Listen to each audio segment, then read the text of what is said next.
കാണൂ നിങ്ങളുടെ ഇഷ്ട പരമ്പരകൾ എക്സ്ക്ലൂസീവായി സൺ നെക്സ്റ്റ് ആപ്പിലൂടെ തികച്ചും ഫ്രീ ആയി ഇപ്പോഴേ ആപ്പ് ഡൗൺലോഡ് ചെയ്യൂ. ഭർത്താവുള്ളതല്ലേ?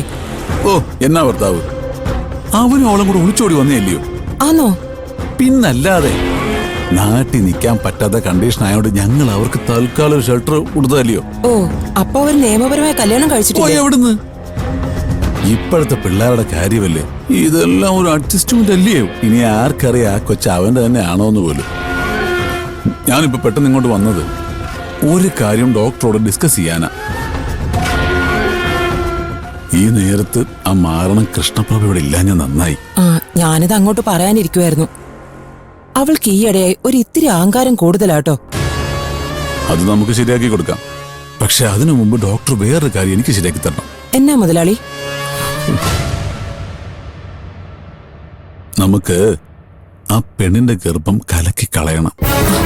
അതിനതിനാ ഇതിനകത്തൊക്കെ ഡോക്ടർ എന്തിനാ അറിയുന്നത്? ഞാൻ പറഞ്ഞ അങ്ങോട്ട് കേട്ടേച്ചാ മതി. അതിന് അബോർഷൻ ആ കുട്ടി സമ്മതിക്കോ? നമ്മൾ ഇതുവരെ നടത്തിയ അഭ്യാസങ്ങളൊക്കെ ആരുടെയെങ്കിലും സംഭവത്തോടൊക്കെ ആയിരുന്നോ? ഇതും അങ്ങ് ചെയ്യണം. പഴയ കാലമൊന്നും അല്ല മുതലാളി.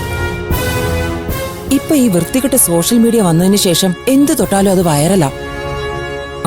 റിസ്ക് കൂടും. കൂടിക്കോട്ടെ, ഞാനില്ലയോ ഡോക്ടർ കൂടെ. പിന്നെ എന്നത്തിനാ പേടിക്കുന്നു? അവളെന്നല്ല, ആര് പറയാ നമുക്ക് ഈ ഗർഭം കലക്കണം. അത് ഞാൻ ഏറ്റു. പക്ഷെ അവളെവിടെ കൊണ്ടുവരണം. അത് ഞാൻ ഏറ്റു. മാസം എത്രയായ സ്ഥിതിക്ക് ഇത് ടാബ്ലറ്റ് നിൽക്കുമെന്ന് എനിക്ക് തോന്നുന്നില്ല. DNC തന്നെ വേണ്ടിവരും. അയ്യോ,